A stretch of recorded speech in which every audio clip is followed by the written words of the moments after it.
Radhe, നീയെന്താ current bill നോക്കി ഇങ്ങനെ വിഷമിച്ചിരിക്കുന്നത്? രാജു, അമ്മ ഇന്നലെ പറഞ്ഞത് കേട്ടില്ലേ? ഫാനും ലൈറ്റും ആവശ്യമില്ലാതെ പ്രവർത്തിപ്പിച്ചാൽ കറണ്ട് ബില്ല് കൂടും. നമ്മുടെ വീട്ടിൽ വൈദ്യുതി പാഴാക്കുന്നുണ്ടോയെന്ന് ഞാൻ ശ്രദ്ധിക്കുകയായിരുന്നു. ബൾബും ഫാനും മാത്രമല്ലേ ഞാൻ പ്രവർത്തിപ്പിച്ചത്?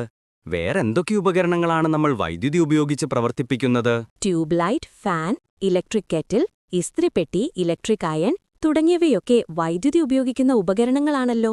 ഈ ഉപകരണങ്ങളെല്ലാം ഒരേ ആവശ്യത്തിനാണോ ഉപയോഗിക്കുന്നത്? അല്ല, ഓരോ ഉപകരണവും വൈദ്യുതോർജ്ജത്തെ വ്യത്യസ്ത ഊർജ്ജരൂപങ്ങളാക്കി മാറ്റിയാണ് പ്രവർത്തിക്കുന്നത്. ഉദാഹരണത്തിന്, ഇലക്ട്രിക് കെറ്റിൽ വൈദ്യുതോർജ്ജത്തെ താപോർജ്ജമാക്കി മാറ്റുന്നു. അപ്പോൾ മിക്സിയിലോ?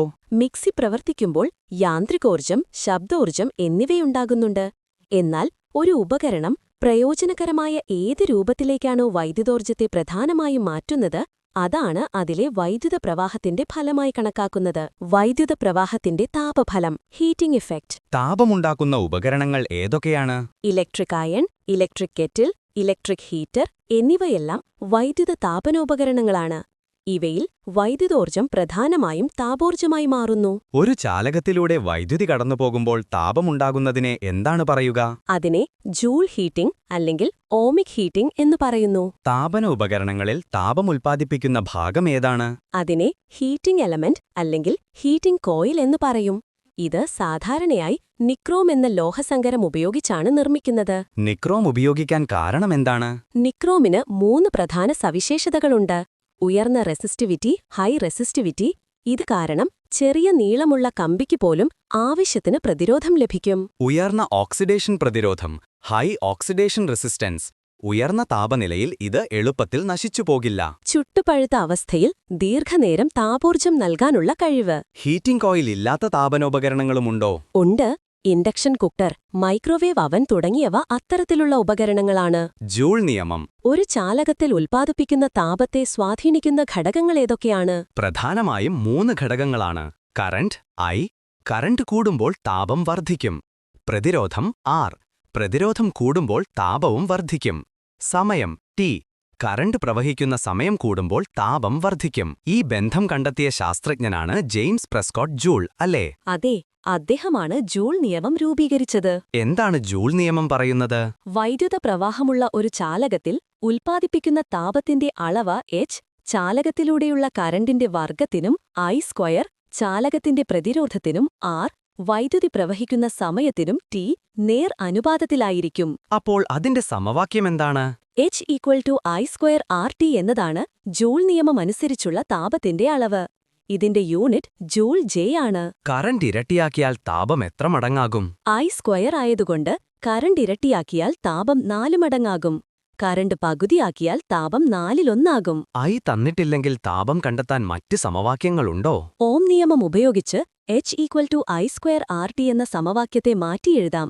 അപ്പോൾ H=V²T/R എന്നും H=VI എന്നും ലഭിക്കും. വൈദ്യുത പവർ, ഇലക്ട്രിക് പവർ, ഹീറ്ററുകളിലും മറ്റും 750 വാട്ട്, 230 വോൾട്ട് എന്നൊക്കെ എഴുതിയിരിക്കുന്നതെന്തിനാണ്?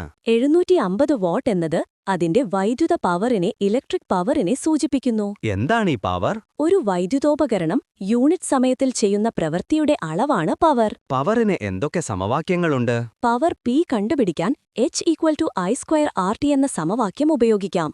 P പ്രവൃത്തി ബൈ സമയം H/T I²RT/T, അതായത് P=I²R.